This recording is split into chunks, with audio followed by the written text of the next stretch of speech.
आज आपण साबुदाण्याची खिचडी बनवूया. हे बघा, मी रात्री भिजत टाकली होती, एकदम मस्त भिजली आपली साबुदाणा. आता त्यासाठी आपण बटाटे कापून घेतले आणि त्यात बटाटा टाकायचा आहे.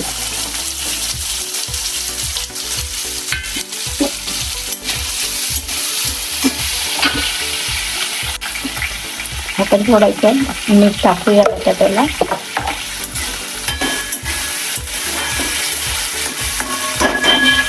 कमी गॅस करायचा, झाकण ठेवून 2 मिनिटे फ्राय होऊ द्यायचे बटाटे. तोपर्यंत आपण मिरची साहित्य काढूया. हे बघा, मी एवढ्या मिरच्या घेतल्या. तुम्ही 3-4 घेऊ शकतात, आपल्याला जसं तिखट पाहिजे तशा. त्यानंतर मी शेंगदाणे घेतलेले आहेत भाजून. आता हे आपण मिक्सरला लावूया. आपले बटाटे फ्राय झाले. आता त्यामध्ये आपण हे शेंगदाणे, मिरची बारीक केलेली टाकूया.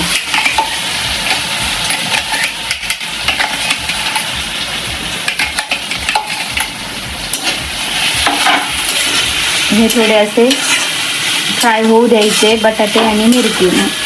साबुदाणा चिकट होत नाही. साबुदाणा टाकूया.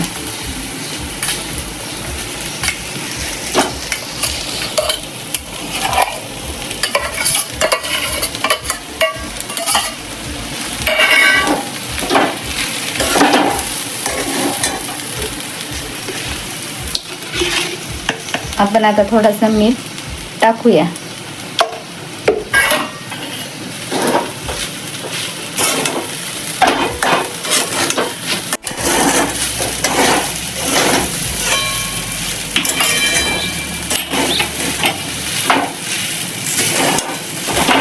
पूर्णपणे मिक्स करून घ्यायचे. आपण हे पूर्णपणे बारीक मिक्स करून घेतलेले आहेत. आता 5 मिनिटं कमी गॅस करायचा आणि झाकण ठेवून द्यायचे. 5 मिनिटांनी आपण बघूया. 5 मिनिटानंतर बघूया. बघा, आपली खिचडी किती मस्त झाली आहे. कमी गॅसवर वाफेत एकदम मस्त खिचडी शिजते. हा साबुदाणा कच्चा राहत नाही.